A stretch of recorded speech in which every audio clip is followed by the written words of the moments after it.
Hello guys, in today's video I'm going to show you how you can easily fix that your device is not charging.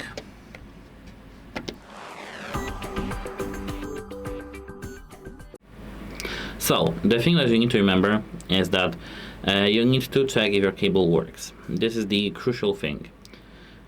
So if you have your cable working and you're sure about this 100%, you need to now check the charging port, which is at the back. I think you know where is the charging port if you try to charge your speaker, and clean it for the debris.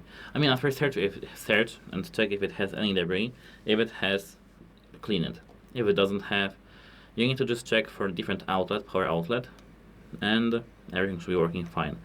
If it still isn't, you need to hold these two buttons simultaneously for at least 10 seconds to do a factory reset. Let me do so.